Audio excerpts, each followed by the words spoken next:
Bueno, bienvenidos nuevamente acá al main stage en la gran sala de la Ciudad Cultural Conex para Nerdearla 2022, la 9ª edición de Nerdearla, celebrando también los 10 años de CISARMY, la comunidad que organiza esto, junto, obviamente, al apoyo de un sinnúmero de sponsors fantásticos y el apoyo también y la presencia de ustedes aquí y que nos están viendo online.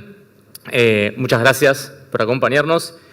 Esto sigue mañana y sigue el sábado, así que los esperamos verlos acá o online también si siguen. Lo que digo es, si están en Buenos Aires, vengan al Conex, pues está buenísimo, de libre acceso y hay un montón de actividades, tanto las charlas que estamos viendo acá y los workshops que están abajo, y tenemos 12 grandes salas con stands físicos de los sponsors y un montón de actividades como, no sé, acceso al metaverso de Accenture y el sorteo de certificaciones que está haciendo Crowder. La verdad que muy piola todo lo que hay acá, no se lo pierdan.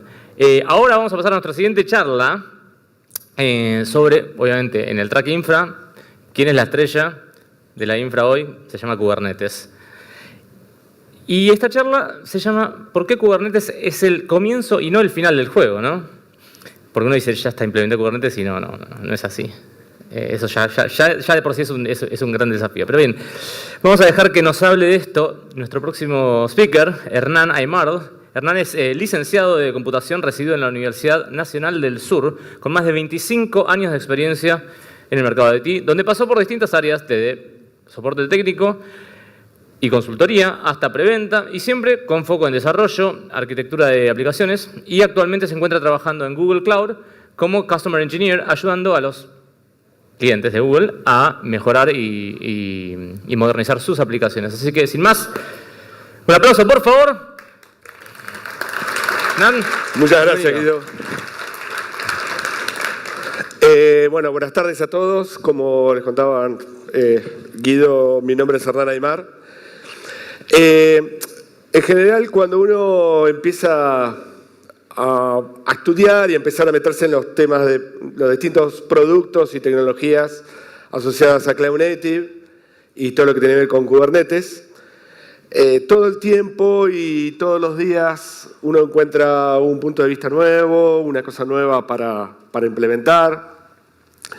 Entonces, por lo menos lo que me pasó a mí es que en algún momento de tanto empezar a meter mano y empezar a meterse en detalle, dije, bueno, vamos a parar un poco y vamos a tratar de ir a la fuente y a empezar a entender por qué se hicieron las cosas o se hacen las cosas a nivel de arquitectura de Cloud Native de una manera.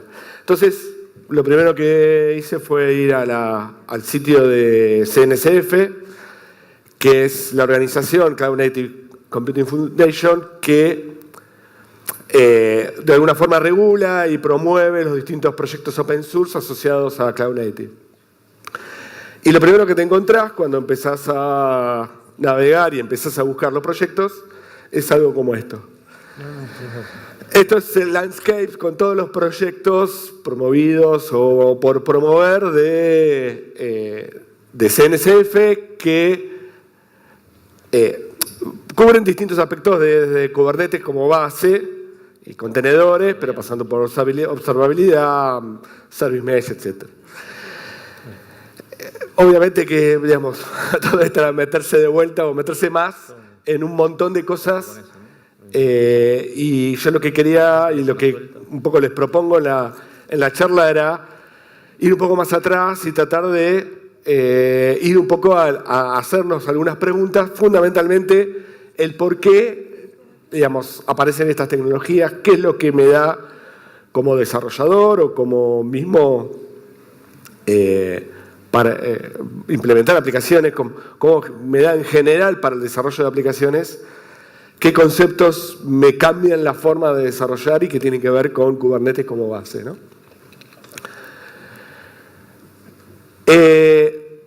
Antes de ir específicamente a estos conceptos o a estos principios fundamentales, el primero es por qué, digamos, por qué estamos desarrollando distinto, por qué el mercado de IT empezó a evolucionar en algún momento para tratar de hacer las cosas de otra forma y fundamentalmente más rápido, que es lo que se busca como base.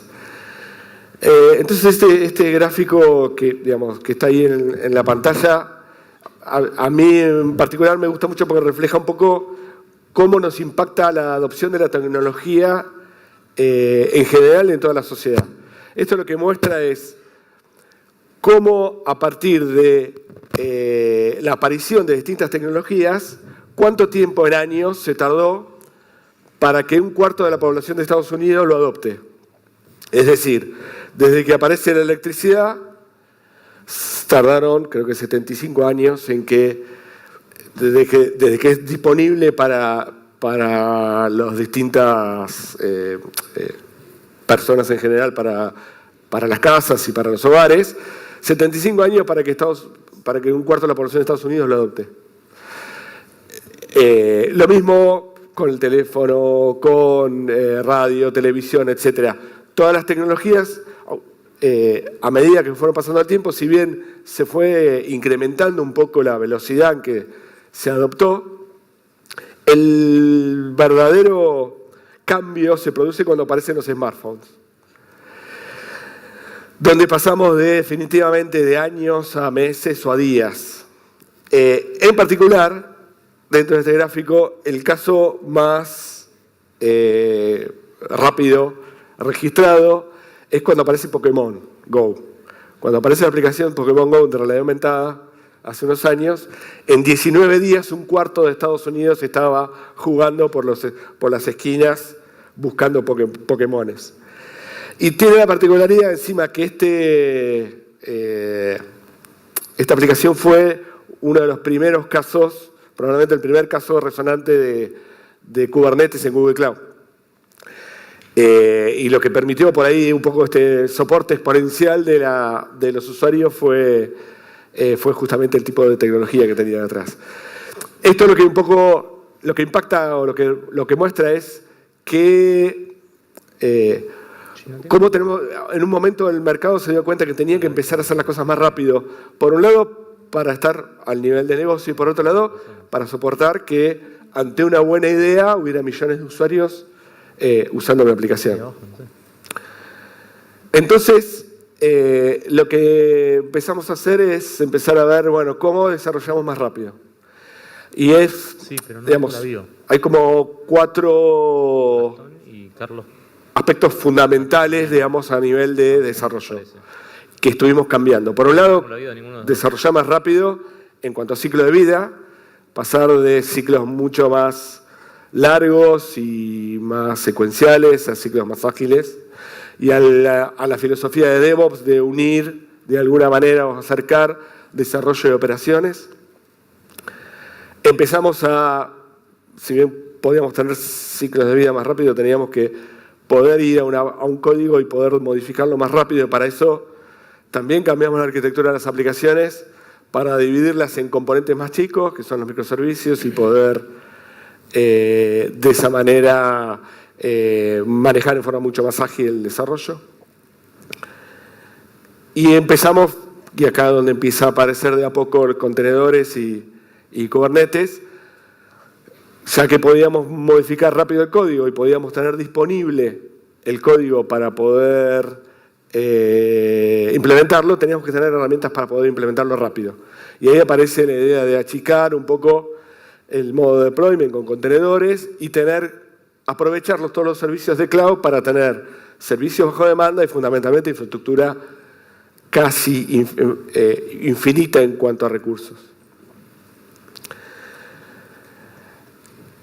Simplificando, lo que se hizo fue, a partir de tener en mis aplicaciones servidores, que pueden ser físicos o virtuales, y tener determinadas aplicaciones que quiero deployar, normalmente antes lo que hacíamos era deployar las distintas aplicaciones en los servidores, con lo que implicaba, por un lado, tener que instalar software de application server, sistema operativo, librerías, empezar a ver cómo competían, por ejemplo, en el mismo servidor, 2 aplicaciones, acá la roja y la verde, empiezan a competir a nivel de recursos, empiezan a ver qué librerías tienen en común y qué dependencias, con todos los problemas que generaba o que genera esas dependencias en cuanto a tiempo.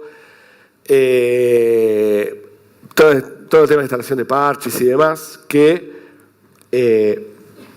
lo que hacía básicamente es hacer mucho más lento el proceso. Entonces, ¿qué se hizo? Como decíamos, rápido, se tomó la aplicación, se la dividió en pedazos en microservicios, cada microservicio es un componente mucho más chico, manejado incluso por un solo equipo, con distintos lenguajes. Y cuando yo tengo que empezar a instalar mis aplicaciones, voy a tener distintos componentes, en este caso empaquetados en contenedores, y voy a tener que buscar una herramienta, una plataforma que me lo distribuya en mis distintos servidores, tratando de ser lo más independientemente posible e incluso manejando escalabilidad, de tener varias instancias. Entonces, partiendo de la idea de que Kubernetes hace eso, yo le tiro las aplicaciones en contenedores y lo que hace básicamente es disponibilizarlas para que se ejecuten y orquestarlas. El tema es qué principios y por qué, digamos, es importante y por qué ahora la mayoría de los servicios cloud y la mayoría de las empresas terminan implementando las cosas con esta tecnología. El primer punto es, todo está basado en contenedores. Y los contenedores vinieron a solucionar un problema que tuvimos durante años en IT, que es cómo hago para empaquetar mi aplicación.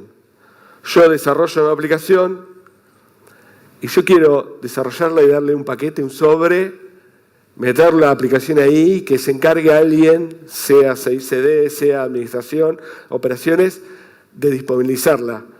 Y que eso sea lo más automático, lo más simple posible.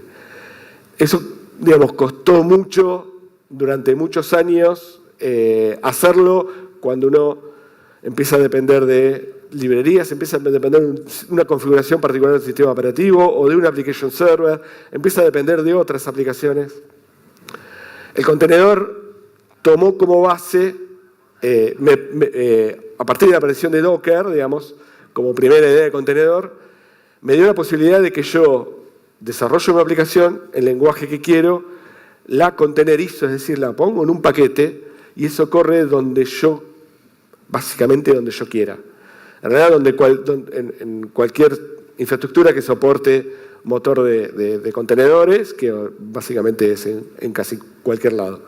Y fundamentalmente mantiene ese paquete no es solo empaquetado a nivel de desarrollo de la aplicación y solo sus dependencias, sino también a nivel de ejecución. O sea, va a ser totalmente independiente de dónde esté corriendo y de qué otras cosas estén corriendo en la misma infraestructura. Eso fue fundamental como base para poder, digamos, y es lo que un poco disparó a decir, ok, ahora busquemos un orquestador para eso. Porque mi aplicación no va a ser un solo contenedor, van a ser probablemente varios. El otro concepto que es básico también para entender por qué Kubernetes, digamos, funciona como funciona, es que la infraestructura, básicamente, empezando por el contenedor y siguiendo a otros servicios de infraestructura, pasó a ser inmutable como concepto. Es decir, yo antes tomaba un servidor, quería instalar una aplicación, instalaba probablemente el sistema operativo, el application server, la aplicación, tenía que modificarla porque había un cambio, modificaba el código, entraba al servidor, le agregaba un parche o le agregaba un cambio a la aplicación, lo que implicaba bajar o levantar de vuelta la aplicación, pero básicamente lo que hacía era todo el tiempo haciendo upgrades y ni hablar de las máquinas, lo típico que nos podía pasar con las máquinas de escritorio. Pero básicamente el concepto siempre fue, yo tomo una aplicación y la modifico y lo que hago es un upgrade entrando a la infraestructura donde está corriendo y haciendo los cambios. El concepto de contenedor es distinto, es inmutable el contenedor. El contenedor yo desarrollo, creo una imagen, esa imagen va a quedar guardada en una registry como un archivo básicamente, y luego yo si tengo que hacer un cambio, lo que hago es crear una nueva versión de esa imagen. O sea, creo una nueva imagen con una nueva versión. A nivel de ejecución, cuando quiero ejecutar la aplicación, lo que hago es crear, digamos, dependiendo de con qué tecnología, pero creo una instancia de la imagen, se baja la imagen, se crea una instancia de la aplicación del contenedor corriendo, y si yo quiero modificarlo y crear una nueva versión, lo que hago es matar esa instancia y crear una nueva a partir de la nueva imagen. No existe la idea de la aplicación corriendo y yo voy y la modifico para actualizarla. Esto me pasa incluso con muchos, también con VMs o digamos, a nivel cloud, con muchos otros servicios donde la idea también es hacer las cosas inmutables. Yo, para cambiar las cosas, más que cambiarlas, lo que hago es matarlas y crearlas con la nueva versión. Esa facilidad lo que me hace... Sí. Hola, hola. ¿Me escuchan acá? Esta facilidad de inmutabilidad hace que, por ejemplo, después el orquestador haga cuestiones como matar contenedores o crear nuevos contenedores dependiendo de la escalabilidad. El último punto importante de los contenedores es que unen de alguna manera a DevOps, al desarrollo de operaciones. Todo el mundo está contento, tanto desarrollo porque yo puedo crear mi imagen y operaciones porque a partir de la imagen puedo implementarla donde yo quiera y tengo la libertad de no depender de cuestiones más manuales. Otro concepto importante a nivel de Kubernetes es que también cambia la forma en que yo ejecuto las cosas. Normalmente, si yo de una aplicación tenía que ejecutar 3 instancias, por ejemplo, hacía run con alguna forma de comando, hacía que corriera una instancia, luego otra y luego otra. Y todo estaba basado más en scripts, en la idea de programar qué es lo que yo quiero que haga la aplicación, no solo internamente, sino en cuanto a deployment. Kubernetes es básicamente declarativo. Yo en vez de, si yo una instancia de una aplicación quiero que corra 3 veces la misma instancia, yo le declaro a través de una definición declarativa de datos, yo quiero que esta instancia tenga una réplica de 3 réplicas. Y el Kubernetes es el que se encarga de que esto funcione. Hay como digamos, Kubernetes es básicamente, yo tengo un control plane, que es el cerebro, digamos, el que toma las decisiones, que está escuchando APIs, expone como contrato para los desarrolladores las APIs con las cuales yo puedo interactuar. Y hay como una especie de promesa donde Kubernetes te dice, ok, lo que vos me pidas que yo, lo que vos declares como estado de la aplicación es lo que yo voy a tratar de mantener. De manera que yo lo que hago es no definirle imperativamente qué es lo que va a tener que hacer con la aplicación, sino describo el estado de que tiene que estar mi aplicación. Y Kubernetes está todo el tiempo viendo que ese estado o que el estado actual de la aplicación cumpla con lo que yo declaré. Ese es un cambio muy fuerte a nivel de cómo hacemos las cosas.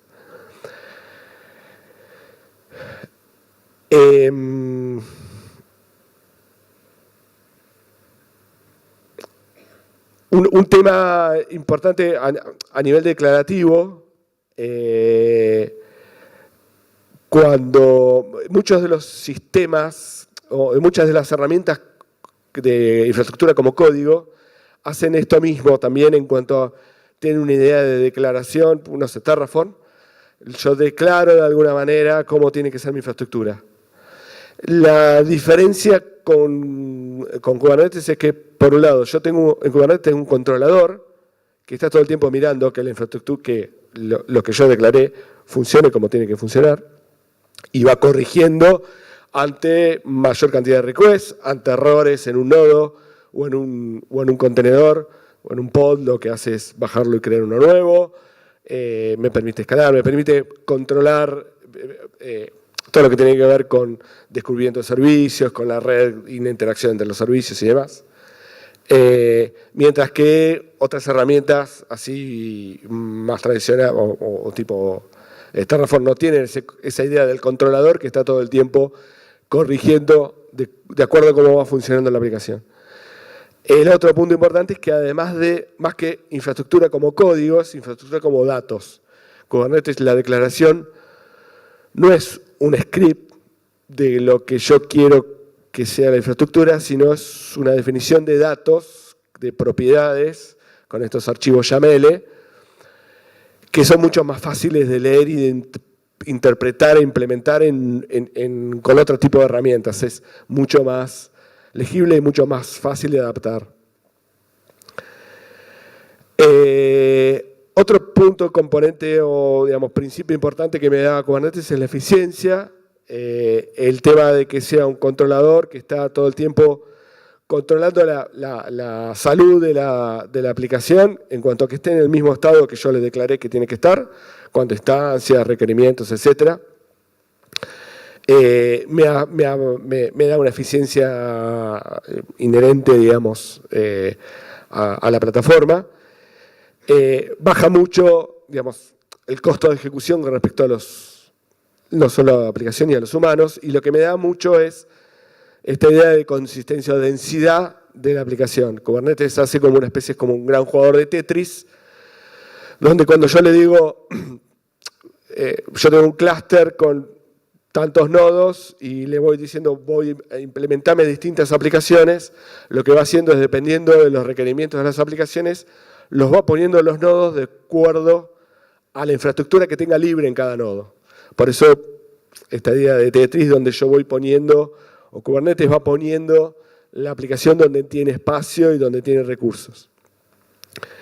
Esto es lo que me permite utilizar, digamos, puede parecer simple, pero si yo tengo una VM cualquiera o un servidor y en cualquier empresa agarro cualquier servidor o VM y la miro en cuanto está usando recursos, normalmente está usando entre el 50 y 80% de recursos reales. Si eso lo multiplico por miles, el beneficio de tener mucha más densidad es muy grande a nivel de infraestructura y a nivel de uso de recursos humanos también, de operación. Como todo, digamos, manejar la eficiencia tiene desafíos.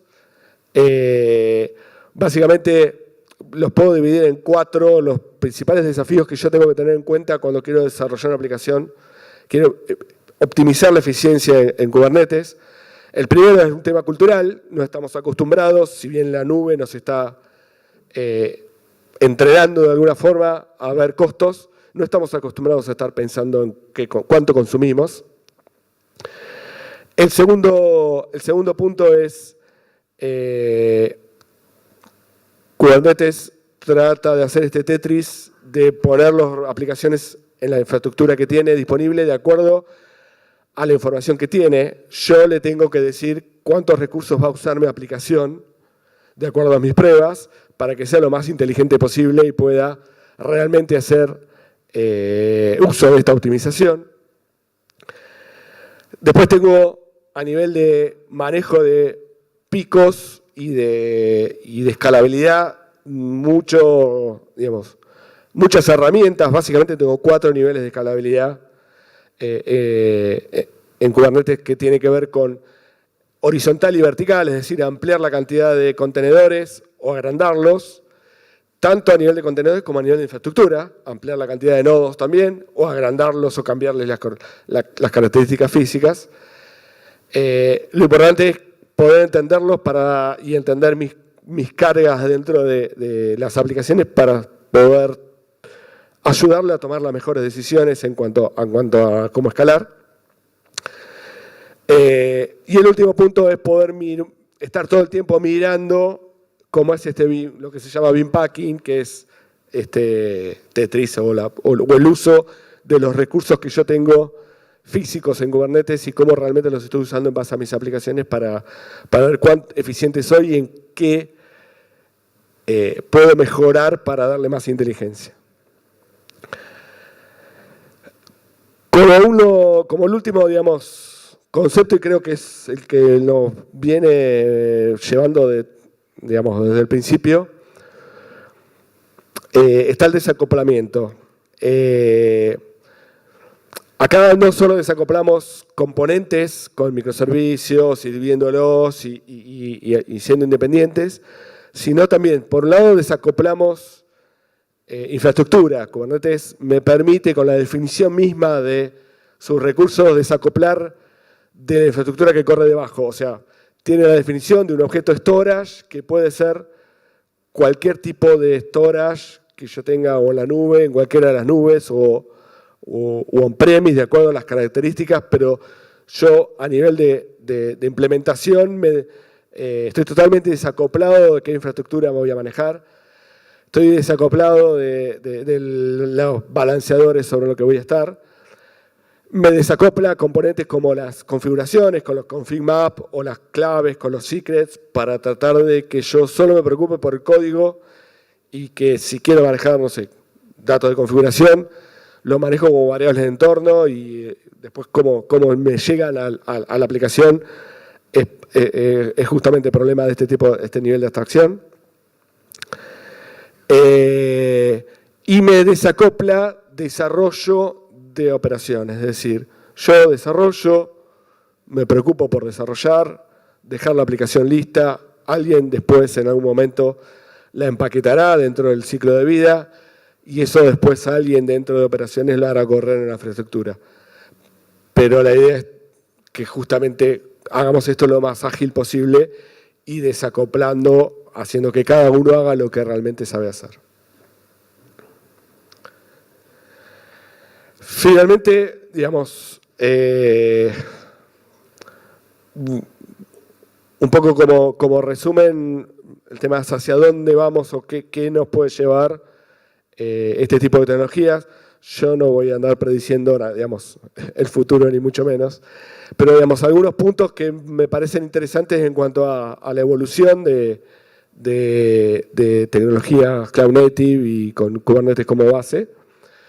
Primero es los servicios cloud que me dan. Los servicios cloud lo que me dan es una gran integración con el resto de los servicios cloud y con la infraestructura, básicamente, de la nube, y herramientas de automatización sumada a todo lo que automatiza de por sí Kubernetes, automatización de operación, para que, por ejemplo, haya servicios como, no sé, en Google Cloud hay un servicio que es prácticamente serverless con Kubernetes como base, que lo que hace es, de alguna forma, facilitarme la experiencia de usuario en cuanto a administración y operación de la plataforma. Después hay un par de puntos o de conceptos que también son importantes, que se están dando mucho. Uno es, dejamos de ver la red como nodos y puertos y empezamos a ver la red más como servicios. Ya Service Mesh es casi la forma que vamos a manejar la red, más que manejando más servicios que puertos y infraestructura. Y finalmente, la idea de control plane y data plane dentro de Kubernetes es algo que se está empezando a abstraer más y ya empiezan a aparecer proyectos asociados a crear control plane de control plane, a crear su propio control plane, que es básicamente un servidor que tiene una API definida y al cual yo le pido cosas y lo que hace es encargarse de que la infraestructura cumpla con mi declaración. Y esa idea empieza a aparecer, digamos, en proyectos como Crossplane de CNCF u otro tipo de ideas para llevar control planes a otro tipo de plataforma. Finalmente, digamos, como conclusión rápida, lo bueno creo es que a nivel de desarrollo, todos los que de alguna forma se sientan desarrolladores, y en general en cuanto a cómo desarrollamos, el desarrollo de la aplicación la estamos haciendo como siempre. Nos preocupamos por el código, lo desarrollamos, lo dejaremos en algún lado, en un repositorio, y luego va el proceso de cómo lo empaqueto y lo llevo a la infraestructura. Pero básicamente lo importante es por ahí entender el concepto y qué cosas podemos sacar de todo esto para dedicarnos más a desarrollar cada vez mejor. Ya pasamos a las preguntas. ¿Alguno tiene alguna pregunta?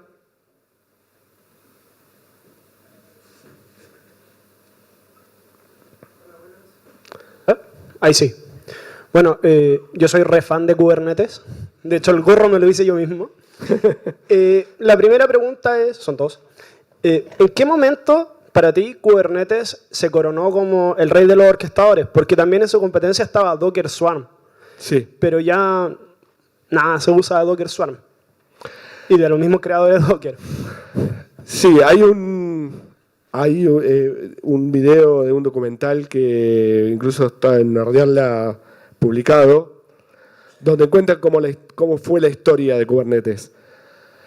La segunda pregunta. Digamos, obviamente yo no lo viví, pero personalmente, pero digamos, por lo que cuentan y por lo que de alguna forma se relata ahí, y lo cuentan Casey Hightower y un montón de gente que estuvo en desarrollo. Kubernetes aparece cuando aparece Docker.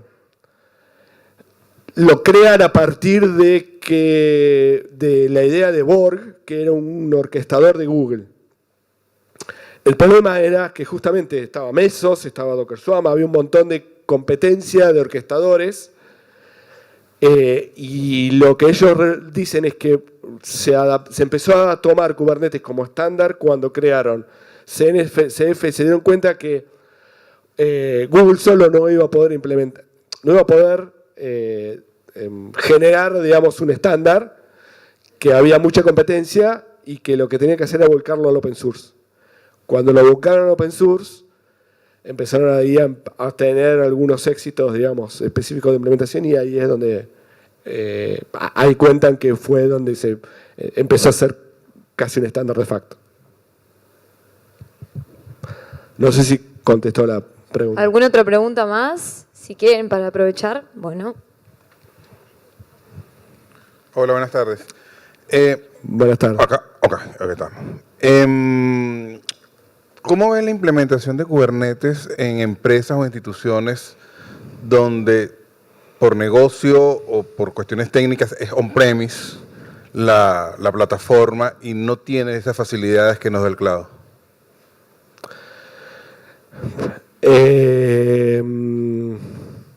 Tenés herramientas pagas, hasta mismo lo podés hacer con open source. Obviamente,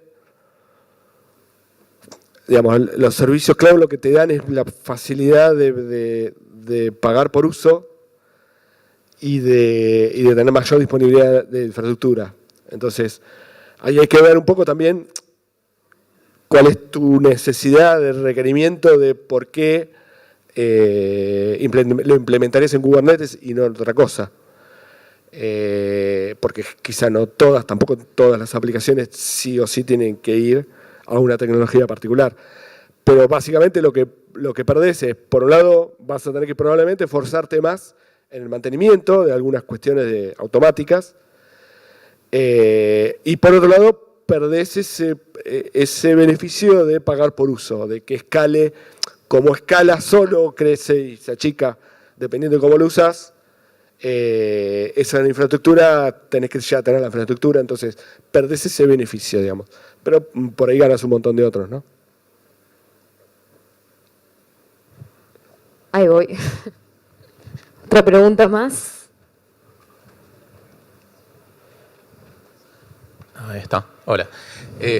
Antes de la pregunta quiero señalar que muy bueno el ejemplo que tuviste de estaba fallando el micrófono justo donde... Ahí está. Sí, justo cuando estabas hablando de cómo se reemplazan los containers cuando querés poner otro, te reemplazaron el micrófono, siguió la charla. Hermoso ejemplo de alta disponibilidad. Era a propósito. Sí, casi que hubiera sido a propósito. Mi pregunta es, yo voy viendo en casos de cloud de, bueno, quiero levantar un clúster de Kubernetes y en general la forma en que te cobran los cloud es... Te cobran por la cantidad de nodos de Kubernetes que estás levantando y tenés que saber a priori la cantidad de nodos que querés levantar, si bien lo podés autoescalar en el estilo de cloud, pero no vi que sea te doy namespace de Kubernetes, te cobro literalmente por el uso que haces. ¿Eso vos ves que vaya a empezar a aparecer? A ver, no lo estoy vendiendo, pero digamos, Google Cloud tiene un servicio así. En general, Google Cloud tiene... te cuento de Google Cloud y la mayoría, digamos, o en general, la mayoría es así por clúster, por nodos, por infraestructura que usás. Es cierto que es por infraestructura que usás. O sea, entonces, vos creás un clúster de 5 nodos, pero eso puede ir variando con el tiempo porque podés matar nodos o crear más nodos. Entonces, se te cobra solo por el uso de cuántos nodos vas usando en ese momento. No es que arrancás con 5 y se te cobra siempre por 5. Ese es un punto. El otro punto, dentro de lo que es Google Cloud, vos tenés el autopilot, es una forma de GKE. GKE es el Google Cloud, Google Kubernetes Engine, que te cobra por requerimiento de aplicación. O sea, porque se llama autopilot porque no manejas infraestructura. Los nodos los creas solo, de acuerdo a lo que vos le pedís. Vos le haces un deploy de la aplicación y te va creando nodos por debajo. Y como es responsabilidad del servicio cloud que nodos crea, porque lo hace de forma inteligente, no te cobra por eso, te cobra por el request de lo que vos pedís. ¿Entendés?